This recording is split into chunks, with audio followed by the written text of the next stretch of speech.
नमस्कार दोस्तों, कैसे हो आप सभी। मैं आशा करता हूँ कि आप सभी बहुत अच्छे होंगे। मस्त रहिए, व्यस्त रहिए, पढ़ते रहिए दोस्तों, आज जो हम पढ़ने वाले हैं वह बीपीटी थ्योरम के बारे में पढ़ने वाले हैं, जिसका फुल फॉर्म होता है बेसिक प्रोपोर्शनैलिटी थ्योरम। जैसा कि आप स्क्रीन पर देख सकते हैं, बेसिक प्रोपोर्शनैलिटी थ्योरम, जिसे इन शॉर्ट में बीपीटी थ्योरम भी कहते हैं, और इसे थेल्स थ्योरम के नाम से भी जाना जाता है। दोस्तों, आपकी एग्ज़ाम में या तो बीपीटी थ्योरम या फिर थेल्स थ्योरम या फिर स्टेटमेंट के तौर पर क्वेश्चन आ सकता है। जैसे कि आप एनसीईआरटी बुक्स में थ्योरम 6.1 पेज नंबर 124 पर देख सकते हैं।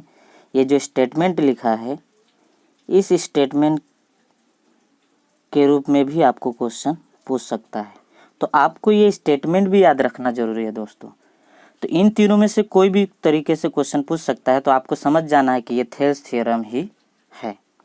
कई बार क्या होता है बच्चों कि कई बच्चे थेल्स थ्योरम बस इतना याद कर लेते हैं और फिगर विगर सब याद कर लेते हैं, और जब एग्ज़ाम में स्टेटमेंट है यानी इस तौर पे क्वेश्चन पूछ देता है तो वह सोच में पड़ जाते हैं, ये क्वेश्चन तो हमने कहीं देखा ही नहीं।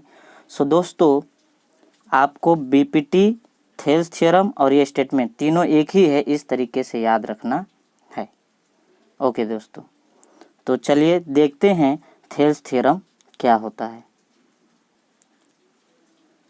Theorem 6.1, if a line is drawn parallel to one side of a triangle to intersect the other two sides in distinct point, the other two sides are divided in the same ratio।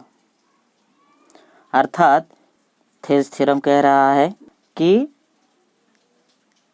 कोई भी triangle हो, उसके अंदर कोई भी side ले ली जाए, यानी मान लेते हैं हम एक ट्रायंगल है, इस ट्रायंगल के अंदर कोई भी साइड की बात कर रहा है। तो पहले तो हम इस ट्रायंगल का नाम दे देते हैं दोस्तों, ए बी सी। इस ट्रायंगल के अंदर थेल्स थ्योरम क्या कहता है कि ट्रायंगल के अंदर इन तीनों साइड में से, तीन साइड होती है ए बी, बी सी और ए सी, इन तीनों साइड में से किसी भी साइड के पैरेलल हम कोई भी लाइन ड्रॉ करते हैं, एक पैरेलल लाइन ड्रॉ करते हैं, तो वहाँ यानी मान लेते हैं वो साइड अगर बी सी है तो उसके पैरेलल अगर कोई लाइन हम ड्रॉ करते हैं ऐसे, ठीक है, तो वहाँ बाकी दो साइड्स यानी ये ए बी और ये ए सी को एक डिस्टिंक्ट पॉइंट, जैसा कि आप देख सकते हैं दोस्तों, मैं सर्कल कर रहा हूँ, ऐसे दो डिस्टिंक्ट पॉइंट में इंटरसेक्ट करता है ये पैरेलल लाइन। तो इसका नाम दे देते हैं डी, इसका नाम दे देते हैं ई। दोस्तों, ऐसा ज़रूरी नहीं है कि हम BC के पैरेलल ही लाइन लें। ये जैसे कि हमने लिया है, हम ये जो AB है इसके पैरेलल लाइन भी ले सकते हैं ऐसे, और ये जो AC है इसके पैरेलल लाइन भी हम ऐसे ले सकते हैं। लेकिन सहूलियत के लिए दोस्तों हम BC के पैरेलल लाइन लेते हैं, जिससे थेल्स थ्योरम सॉल्व करने में, प्रूफ करने में इजी पड़े। तो जैसा कि मैंने भी वही किया, BC के पैरेलल लाइन लिया और वो दो डिस्टिंक्ट पॉइंट में इंटरसेक्ट कर रहा है, जिसका नाम हमने दिया डी और ई।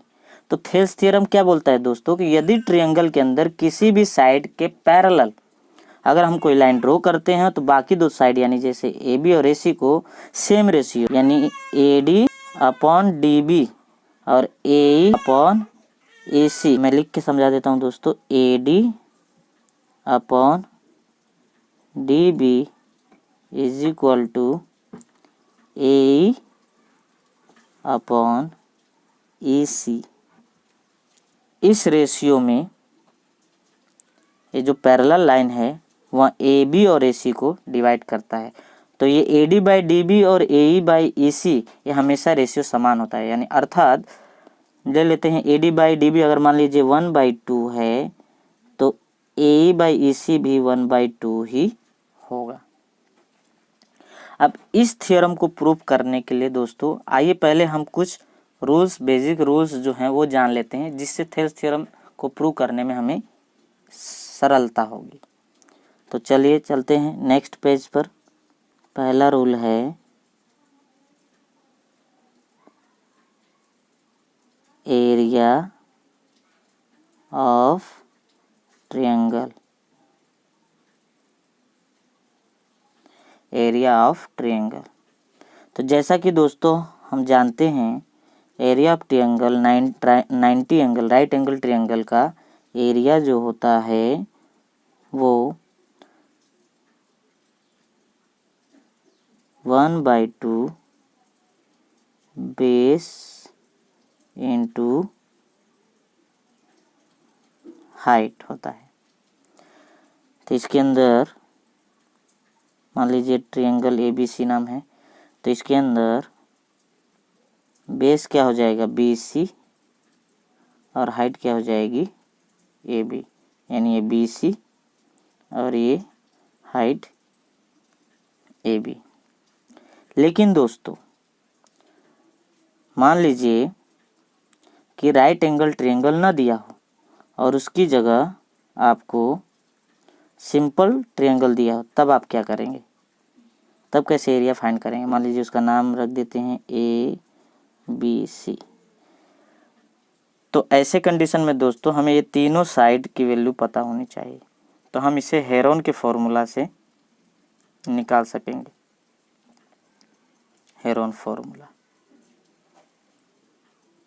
बट यदि आपको ये तीनों साइड न दी हो तब आप क्या करेंगे, और आपको एक बेस और हाइट दिया हो तो वही फॉर्मूला यूज करेंगे 1/2 बेस इंटू हाइट। तो मान लीजिए अगर हम बेस BC को कंसीडर करते हैं तो 1/2 BC इंटू हाइट क्या होगी दोस्तों, इसमें ये मेन पॉइंट है कि हाइट क्या होगी। तो जो बेस होता है ऐसे ट्रायंगल में उसके सामने का जो वर्टेक्स होता है, तो BC के सामने का वर्टेक्स क्या है दोस्तों A। वहां से हम जो परपेंडिकुलर लाइन ड्रॉ करेंगे यही हमारा हाइट होगा दोस्तों, इसका नाम दे देते हैं यम। तो हाइट हो जाएगी AM। सेम दोस्तों यदि हम ये AB ले लेते हैं हम बेस, तो इसके लिए हाइट क्या होगी, इसके सामने का वर्टेक्स क्या हुआ C। तो यहाँ से हम परपेंडिकुलर लाइन अगर हम ड्रॉ करते हैं यहाँ से ऐसे परपेंडिकुलर लाइन, तो हमारे लिए ये हाइट हो जाएगी। तो एरिया का फॉर्मूला क्या हो जाएगा तब 1/2 बेस AB इंटू हाइट क्या हो जाएगा, यहाँ नाम दे देते हैं O, तो CO हाइट हो जाएगा। आई होप आप लोगों को अच्छे से समझ में आ गया होगा दोस्तों। अब नेक्स्ट आगे बढ़ते हैं दोस्तों।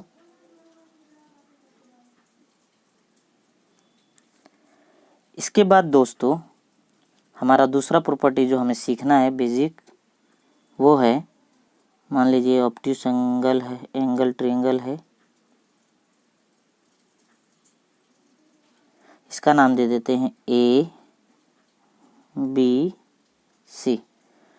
अब मान लीजिए दोस्तों हम यहाँ पर बेस BC यदि कंसीडर करते हैं तो इसके लिए हाइट क्या होगी, इसके सामने के वर्टेक्स से परपेंडिकुलर, तो इसके सामने का वर्टेक्स क्या है A, और यहाँ से यदि हम परपेंडिकुलर खींचते हैं तो क्या ये पॉसिबल है दोस्तों?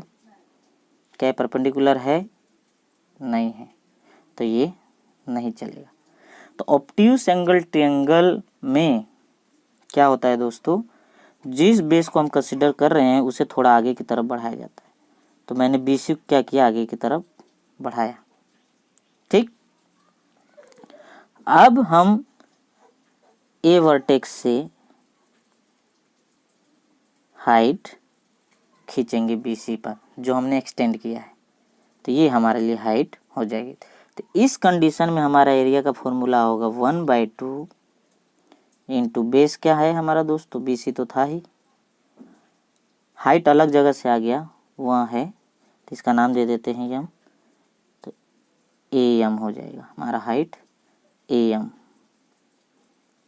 तो ये हमारा एरिया का फॉर्मूला हो जाएगा दोस्तों। तो ये हमारी दूसरी प्रॉपर्टी। अब तीसरा प्रॉपर्टी देखते हैं क्या है दोस्तों। तीसरा है कि सेम बेस के द्वारा दो पैरेलल लाइन के बीच यदि कोई ट्रायंगल बनता है तो जितने भी ट्रायंगल बनेंगे उनका एरिया हमेशा सेम होगा। आइए देखते हैं कैसे। मान लीजिए दो पैरेलल लाइन है, मैंने ड्रॉ किए,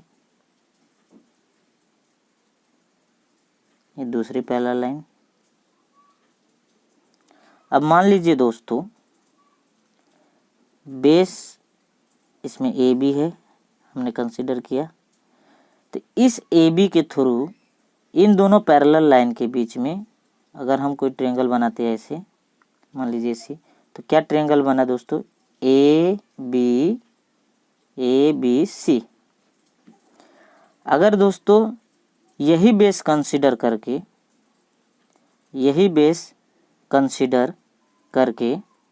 यानी ये वाला AB वाला ही बेस कंसीडर करके हम दूसरा ट्रायंगल बनाते, वही बेस सेम बेस हो,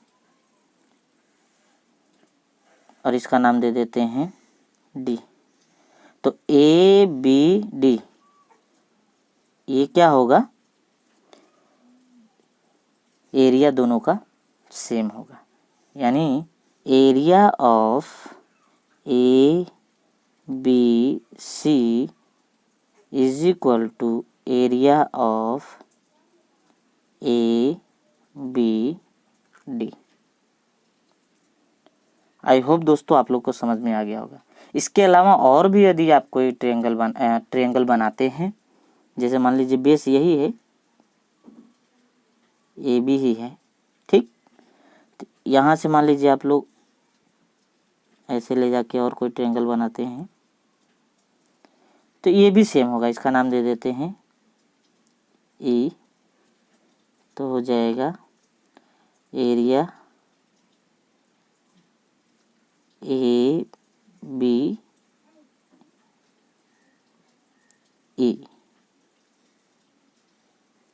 आई होप दोस्तों आप लोग को समझ में आ गया होगा। तो चलिए अब हम आगे बढ़ते हैं। तो यहाँ तक हमने दोस्तों बेसिक रूल्स समझ लिए हैं। अब हमें थेल्स थ्योरम प्रूव करने में इन तीनों प्रॉपर्टी, इन तीनों बेसिक रूल्स की ज़रूरत पड़ेगी, जिस वजह से हम इजीली थेल्स थ्योरम को सॉल्व प्रूफ कर पाएंगे दोस्तों। तो आइए दोस्तों 1 बाय 1 स्टेप आगे बढ़ाते हैं। थेल्स थ्योरम क्या बोल रहा था दोस्तों, उस समय हमने देखा जब, तो थेल्स थ्योरम में ट्रायंगल जो है, उस कोई भी ट्रायंगल ले लेते हैं, नाम कोई भी रख सकते हैं, ABC व्हाटएवर, मान लीजिए हम नाम रख देते हैं ABC। तो थेल्स थ्योरम के हिसाब से हमने क्या किया था दोस्तों, थेल्स थ्योरम क्या बोल रहा था कि किसी भी त्रिभुज के अंदर किसी एक साइड के पैरेलल, तो हमने क्या माना था BC, ये BC, ठीक, BC साइड के पैरेलल, ठीक है, तो हम BC साइड के पैरेलल लाइन ड्रॉ कर देते हैं। और ये जो पैरेलल लाइन है वह बाकी AB और AC, AB और AC, इनको दो डिस्टिंक्ट पॉइंट में, तो मान लेते हैं डी और ई में इंटरसेक्ट करेगा।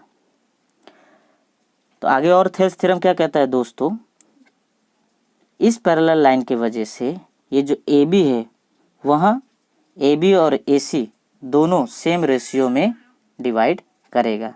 अर्थात हमने पढ़ा था A D by D B is equal to A E by E C, हमने यही पढ़ा था दोस्तों।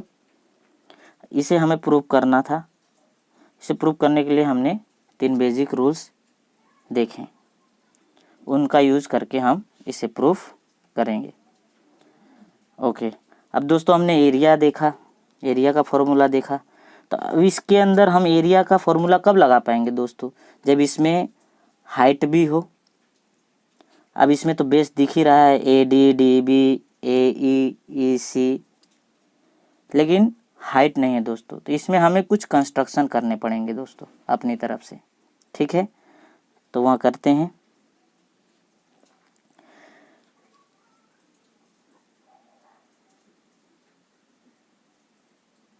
हमने डी से परपेंडिकुलर खींचा ए ई पर, ठीक है दोस्तों। और उसी प्रकार ई से परपेंडिकुलर खींचा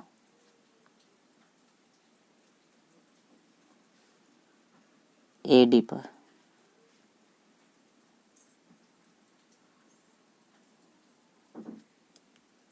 ठीक है दोस्तों।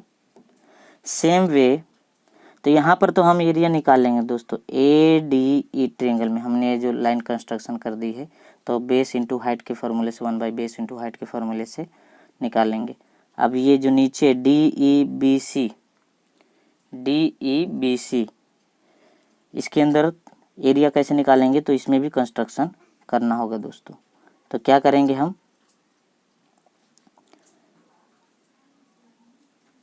कंस्ट्रक्शन के लिए लाइन मिला देते हैं।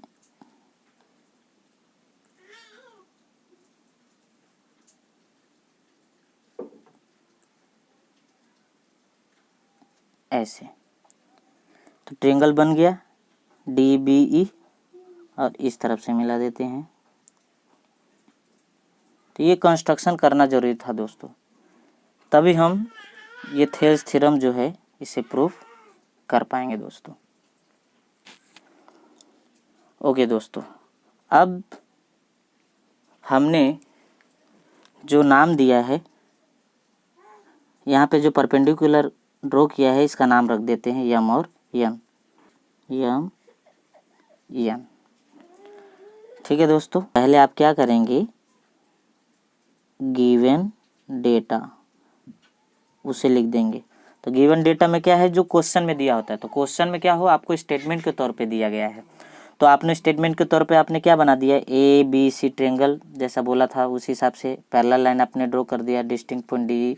तो जो कुछ भी आपने किया, ठीक है, क्वेश्चन के हिसाब से आप यहाँ पर लिख देंगे कि triangle A B C given B C, मैं शॉर्टकट में लिख देता हूँ, बाकी आप आराम से अच्छे से विधिवत लिख लीजिएगा। B C parallel to D E, ठीक। और प्रूफ क्या करना है दोस्तों, तो वो भी लिख दीजिएगा प्रूफ में, A D upon D B is equal to A E upon E C. यानी गिवन डेटा में क्या दिया है आपको, कि ऐसा लिख दीजिएगा आप लोग कि एक ट्रायंगल यानी त्रिभुज ए बी सी दिया गया है, जिसमें एक पैरेलल लाइन बी सी बराबर डी ई दिया गया है, ठीक है, जो ए बी और ए सी को डिस्टिंक्ट पॉइंट यानी दो डिस्टिंक्ट पॉइंट डी ई और डी और ई दो में पॉइंट में इंटरसेक्ट करता है, ठीक है। उसके बाद प्रूफ में ये जो है आप लोग को A D by D B is equal to A E by E C लिख देना है। उसके बाद प्रूफ करने का आगे बढ़ना है। प्रूफ करने के लिए आगे स्टेप्स बढ़ाने हैं। तो 1 बाय 1 लेंगे। पहले इस ट्रायंगल का लेंगे एरिया, कंसीडर करेंगे ADE। किसका? ADE। ठीक, तो चलिए नेक्स्ट पेज। वहाँ पर भी मैं ड्रॉ कर देता हूँ ताकि दिक्कत ना हो। ट्रायंगल ड्रॉ ही कर लेते हैं, बार बार उस पेज पे जाने में टाइम वेस्ट होगा।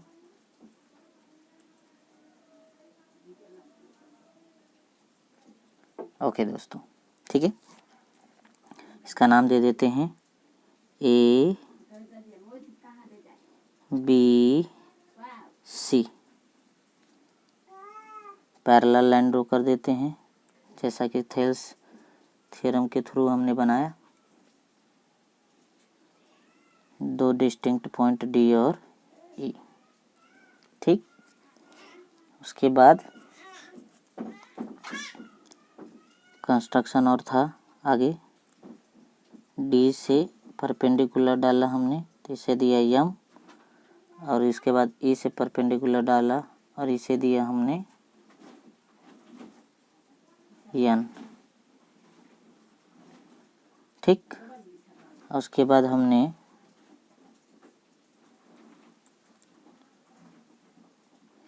B से E को मिलाया था और उसके बाद D से E को मिलाया। ठीक है, तो चलिए आगे बढ़ते हैं। इन ट्रायंगल ADE,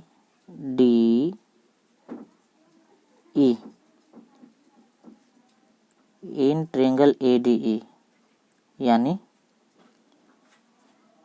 इस ट्रायंगल में ADE में, इसमें बात कर रहे हैं हम लोग। ठीक है, तो अब इसके अंदर देखिए दोस्तों, ट्रायंगल इसका एरिया का फॉर्मूला क्या हो जाएगा? एरिया ऑफ ADE फॉर्मूला क्या हो जाएगा? 1/2। हमने क्या पढ़ा था पीछे प्रॉपर्टीज में? 1/2 बेस इंटू हाइट, यही पढ़ा था दोस्तों, तो हमने लिख दिया। अब इसमें चेक कर लेते हैं फिगर में बेस क्या है। तो मान लीजिए हम बेस पहले कंसीडर करते हैं AD को। किसको? AD को। ठीक है, हम पहले बेस कंसीडर कर लेते हैं AD को। ठीक है, तो AD क्या है यहाँ लिख दिया हमने। इसके लिए हाइट क्या हो जाएगी दोस्तों? हमने पिछले प्रॉपर्टी में पढ़ा था, इसके सामने के वर्टेक्स से, यानी ये वर्टेक्स से, तो वर्टेक्स क्या है? E है। वर्टेक्स क्या है? E है, तो E से ये परपेंडिकुलर ड्रॉ किया हुआ है। ठीक है, तो क्या हो जाएगा? EN। हाइट क्या हो जाएगा? EN। Clear? Okay,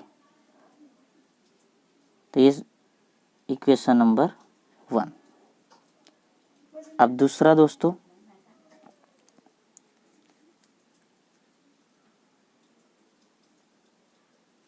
area of, अब ये तो एक बेस और हाइट हो गई, इसके अंदर एक और बेस है AE और परपेंडिकुलर क्या है इसमें? हाइट क्या है? DM भी है। तो हम इसमें एक और फॉर्मूला लगा सकते हैं ADE, area of ADE, area of ADE is equal to 1/2 base into height. हमने 2 बार इसी में एरिया का फॉर्मूला क्यों लगाया दोस्तों? क्योंकि इसमें दो परपेंडिकुलर इसके अंदर है, तो हम लगा सकते हैं। तो अब हम 1/2 बेस क्या ले सकते हैं यहाँ पर? AE। बेस क्या ले सकते हैं? AE। मैं आपको दिखा देता हूँ, एक सेकेंड। अब हम बेस क्या ले लेते हैं? A। ये दिख रहा है आपको? A, ये स्क्रीन पे देख सकते हैं।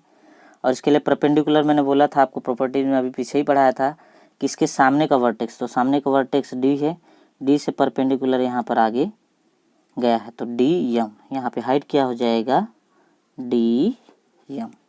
हम इसे इक्वेशन नंबर 2 दे देते हैं। ठीक है दोस्तों, आई होप आप लोग को समझ में आ गया होगा, समझ में आ भी रहा होगा।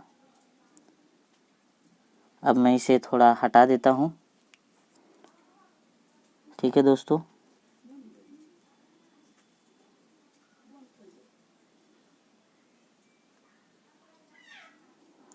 इसे हटा देता हूँ ताकि समझने में इजी पड़े और इसी पेज पे हम समझ सके, लेकिन सिलेक्ट पूरा हो रहा है इसीलिए हटाना भी मुश्किल पड़ रहा है। चलिए ठीक है, कोई बात नहीं, हम लोग नेक्स्ट पेज पे समझ लेंगे।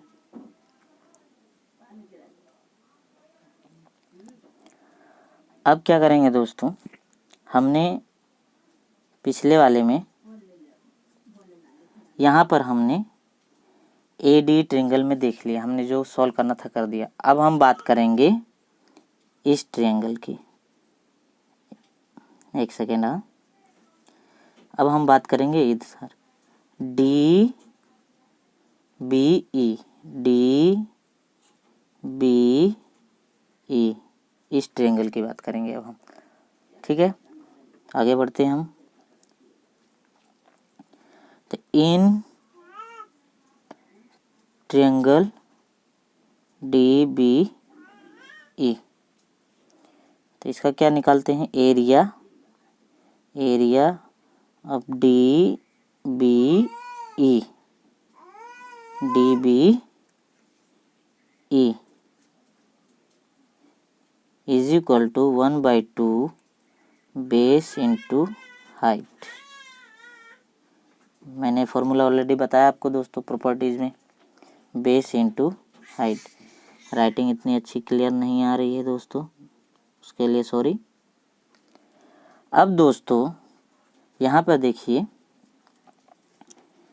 ये क्या दिख रहा है आप लोग को, आप लोग को ऑब्ट्यूस एंगल ट्रायंगल दिख रहा है कि नहीं, डी बी ई, ये जो है ऑब्ट्यूस एंगल ट्रायंगल दिख रहा है कि नहीं आप लोग को, जैसा कि मैंने बताया था। तो इसके लिए क्या करना होगा, यानी ऑब्ट्यूस एंगल ट्रायंगल के लिए मैंने आपको बताया ही था, ऐसा वाला। ठीक है, तो बेस को आगे कंसीडर करना पड़ेगा, बढ़ाना होगा, और यहाँ से परपेंडिकुलर जो वर्टेक्स से खींचना होगा, ये मैंने आपको बताया था। तो आइए फिगर में चेक करते हैं ऐसा तो कहाँ बन रहा है। तो ये देखिए, देख सकते हैं आप, डी बी ई, ये ऑब्ट्यूस एंगल है, तो ये हमने बेस यहाँ पे क्या है, डी बी है, क्या है, डी बी है, तो हम इसे आगे बढ़ाएंगे तो ये आगे गया, और इसके सामने का वर्टेक्स क्या हुआ, ई, इसके सामने का वर्टेक्स ई हुआ, तो यहाँ से ये परपेंडिकुलर, ई से ये परपेंडिकुलर। आई होप आप लोग को समझ में आ रहा होगा। तो ये जो हमारा डी बी ई जो ऑब्ट्यूस एंगल ट्रायंगल है, इसके लिए परपेंडिकुलर कहाँ है, ये रहा, ऐसे ही हमने प्रॉपर्टी में पढ़ा, ये रहा। ठीक है दोस्तों, तो इसका मतलब परपेंडिकुलर क्या हो गया, ई एन, और बेस क्या हो गया, डी बी। तो लिख देते हैं हम लोग यहाँ पर 1/2, बेस क्या हो गया, डी बी, और हाइट क्या हो गया, ई एन। ठीक है दोस्तों, इक्वेशन नंबर 3।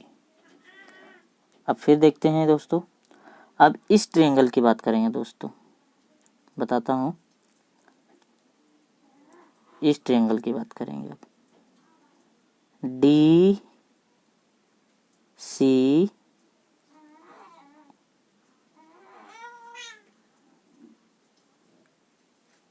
एक सेकंड दोस्तों, डी सी ई, ये जो मैं पेन कर रहा हूँ आप लोग को दिख रहा होगा, स्क्रीन पे आप देख सकते हैं।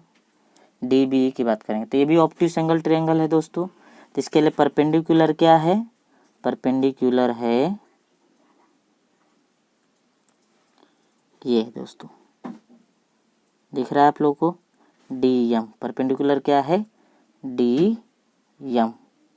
ठीक है, तो हम लोग लिख देते हैं। चलिए नेक्स्ट पेज पर। तो एरिया ऑफ डी सी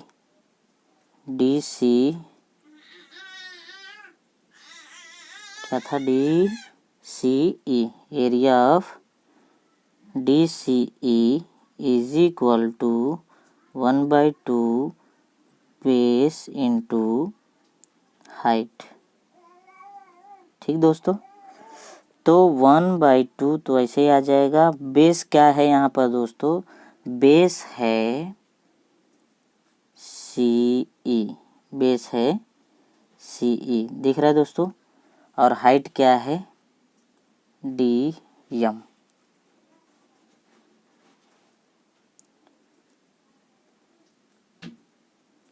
तो बेस क्या है CE और हाइट क्या है DM।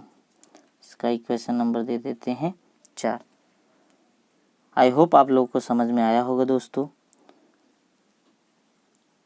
आगे बढ़ते हैं।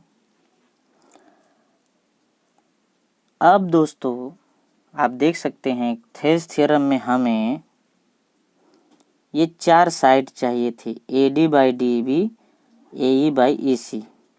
ये 4 साइड चाहिए थे आपको, AD/DE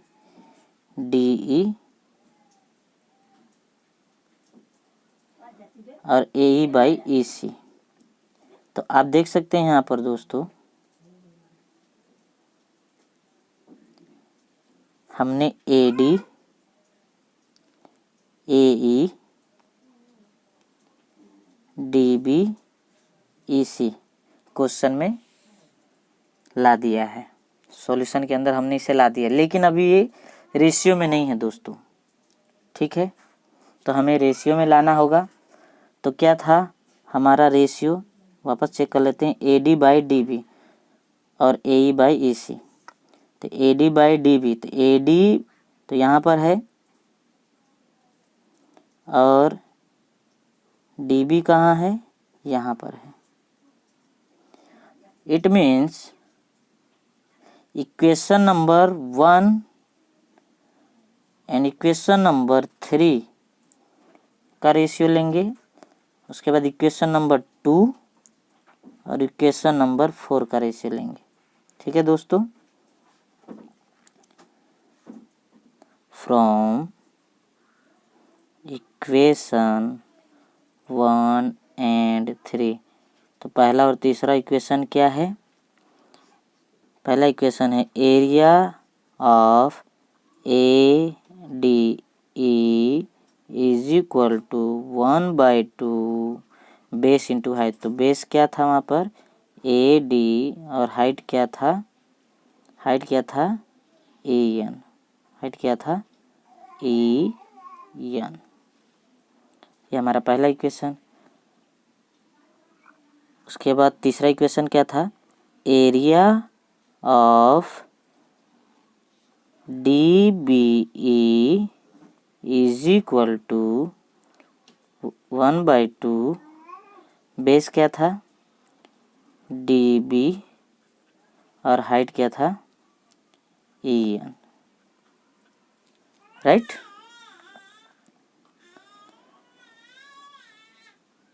ओके दोस्तों, तो यहाँ पर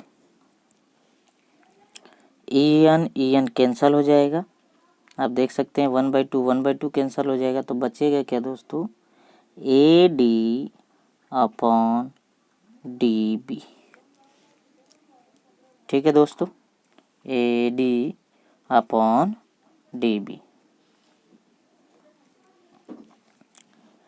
नाउ इसे हम इक्वेशन दे देते हैं, equation number 5। Now from equation 2 and 4, from equation 2 and 4, right. तो इक्वेशन 2 क्या था, एरिया ऑफ ADE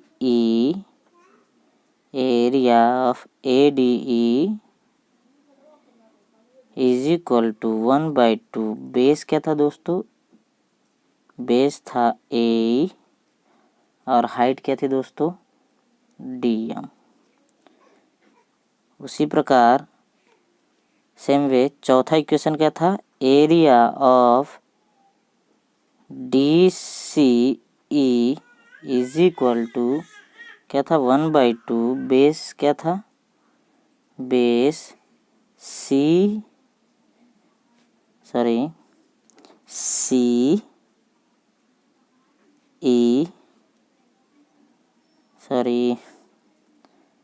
टाइपिंग बराबर नहीं हुआ, CE इंटू DM, राइट। तो यहाँ पर भी same way DM cancel, 1/2 cancel, दोनों रेशियो में इसीलिए। तो यहाँ पर क्या बचेगा दोस्तों, AE अपॉन CE की जगह हम EC भी लिख सकते हैं और CE है तो CE भी लिख सकते हैं, कोई दिक्कत नहीं। ठीक है दोस्तों, तो यहाँ पर CE इक्वेशन नंबर 6। अब दोस्तों AD/DB और AE/EC यानी कि C, यही हमारा आंसर था। बट ये दोनों जो थे, ये दोनों आपस में रेशियो में थे थेल्स थ्योरम में। ठीक है दोस्तों, तो डायरेक्ट उठा करके इसे रेशियो में नहीं कर देने का, ये डायरेक्ट अपने आप रेशियो में नहीं कर सकते। ये दोनों इक्वल में थे ना थेल्स थ्योरम में, तो हम इसे डायरेक्ट इक्वल नहीं कर सकते। तो इसके लिए हमें कुछ और प्रॉपर्टीज़ का यूज़ करना होगा। तो चलिए आइए देखते हैं वो क्या है। तो दोस्तों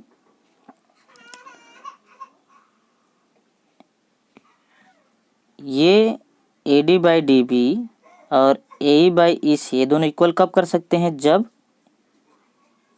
area of AD upon area of DB equal होगा area of AD upon area of DCE। तो यहाँ पे देख सकते हैं ऊपर का तो एरिया सेम ही है, area of AD upon area of AD, यहाँ पे देख सकते हैं दोनों सेम, बस नीचे अलग है। तो नीचे अगर किसी रूल्स के थ्रू सेम हो जाता है अगर, तो ये दोनों सेम हो जाएगा, तो ये दोनों भी सेम हो जाएगा। तो उसका प्रॉपर्टी क्या है दोस्तों, देख लेते हैं।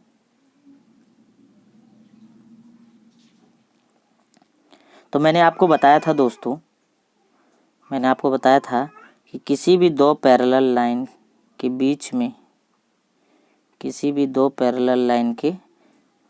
में, किसी सिंगल बेस द्वारा, किसी एक बेस द्वारा, यानी मान लेते हैं ये बेस है,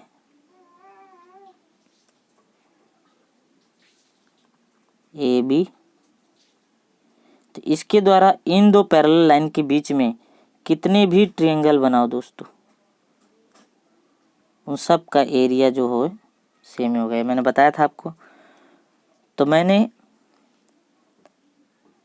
आपने थेल्स थ्योरम में देखा होगा,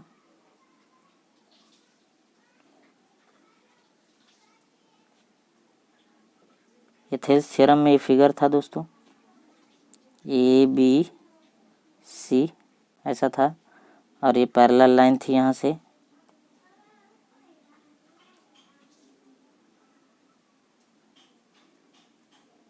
ठीक, ओके। और यहाँ से ये परपेंडिकुलर यहाँ पर था M और ये परपेंडिकुलर यहाँ N, ये लाइन ऐसे मैच थी, ये था D और ये था E और ये यहाँ से ऐसे मैच था। ठीक है दोस्तों, तो आप देखिए दोस्तों यहाँ पर ये जो BC है, BC और ये जो लाइन है, क्या ये दोनों पैरेलल नहीं है? ऑलरेडी क्वेश्चन में बोला है थेल्स ने कि BC के पैरेलल, तो ये दोनों पैरेलल हुए, राइट दोस्तों। तो इन दोनों के बीच में ही तो ये ट्रायंगल बना है ना दोस्तों, ध्यान से देखिए, इन दोनों के बीच में तो बेस तो यही है ना, DB, यहाँ पे बेस तो सेम है ना, DE, देख रहा है दोस्तों, यही बेस है। और यहाँ से ये ट्रायंगल, एक ये ट्रायंगल और एक ये ट्रायंगल बना है। आई होप आप लोग को दिख रहा होगा। ये एक ट्रायंगल हो गया डी डी सी ई, ये एक ट्रायंगल हो गया। उसके बाद डी ई बी, यानी ये, यानी कि डी बी ई भी बोल सकते हैं इसको। ये ट्रायंगल हो गया। दोनों का जो बेस है वो तो सेम ही है ना दोस्तों, यही है डी ई। तो रूल्स के मुताबिक ये एरिया और ये एरिया दोनों सेम ही होगा, दोनों ट्रायंगल का। ठीक है, यानी area of D B E is equal to area of D C E, D C E. ठीक है, ये इक्वेशन नंबर 7। ठीक है, ओके। तो हम डी बी ई की जगह डी सी ई रख सकते हैं या फिर डी सी ई की जगह डी बी ई रख सकते हैं। तो आइए हमारे उस इक्वेशन पर। तब बताइए दोस्तों, यहाँ हम डी सी ई की जगह डी बी ई रख सकते हैं कि नहीं? हमने अभी प्रूव किया D B E, D B E. ठीक है, तो अब देखिए दोस्तों, ये और ये इक्वेशन सेम हो गए कि नहीं? Area of A D E ऊपर भी है, area of A D E ऊपर भी, इधर भी है। फिर area of D B E यहाँ है, तो area of D B E यहाँ हमने प्रूव कर दिया कि D C is equal to D B, दोनों सेम हो गए। तो अब हम कह सकते हैं दोस्तों फ्रॉम इक्वेशन 7, ठीक, A D upon D B is equal to A upon E C. Right दोस्तों, तो हम यहाँ पे ये भी ऐड कर सकते हैं फ्रॉम इक्वेशन 7, 5 एंड 6। राइट दोस्तों, तो इस प्रकार हैंस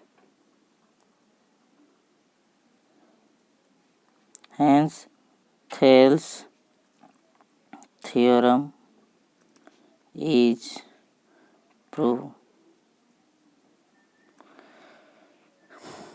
आई होप दोस्तों आप लोग को अच्छे से समझ में आ गया होगा। तो अब मिलते हैं नेक्स्ट लेक्चर में दोस्तों। यदि मेरा चैनल आपको अच्छा लगा हो तो लाइक कीजिए, सब्सक्राइब कीजिए, शेयर कीजिए दोस्तों।